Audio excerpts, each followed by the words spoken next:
Assalamualaikum dan selamat sejahtera. Kami dari Sekolah SMK Tumpat yang ditubuh pada tahun 1957. Sekolah kami mempunyai 1,233 murid dan 132 guru. Kami dari kumpulan Trust to Treasure ingin mempersembahkan idea kami iaitu Reconverter. Kumpulan kami terdiri daripada 4 murid lelaki dan 1 guru pengikut. Ini saya akan memperkenalkan projek bertajuk Waste to Energy atau WTE. Ia merupakan satu proses yang menukar sisa buangan kepada tenaga berguna seperti elektrik, haba atau ban.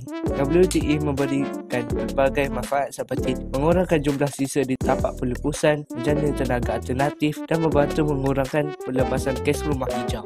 Sebelum kami memperkenalkan projek, izinkan kami kongsikan beberapa masalah utama yang berlaku di sekolah. Pertama, berlaku pembaziran air yang terlalu banyak akibat penggunaan air yang tidak terkawal. Kedua, bil air dan elektrik yang diterima sangat tinggi dan membebankan pihak sekolah. Dan ketiga, terdapat kebergantungan yang tinggi terhadap elektrik konvensional yang memberi kesan apabila berlaku gangguan bekalan. Masalah-masalah ini menjadi asas kepada projek kami. April hingga Ogos semasa musim-musim barat daya, hujan berkurang di banyak kawasan. Dari September hingga Disember, hujan kembali meningkat di pantai timur akibat musim-musim timur laut. Dari segi tahun, pantai timur seperti Terengganu, Kelantan dan Pahang boleh menerima lebih 2,500 mm hujan. Antara bahan yang diperlukan ialah botol plastik, penutup botol, dynamo, besi dan besi terpakai, histogram panas, kabel tie dan batang aiskrim. Daripada masalah tersebut, kami telah menyediakan sebuah video sebagai demonstrasi cara kerja Reconverter. Air akan bertakung di atas bumbung dan melalui botol yang akan bekerja sebagai batang paip.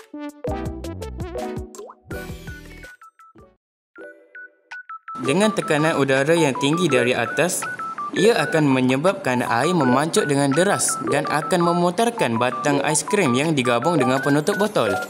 Setelah itu, dengan tenaga kinetik yang dihasilkan oleh gear, ia akan menjana kuasa tenaga elektrik.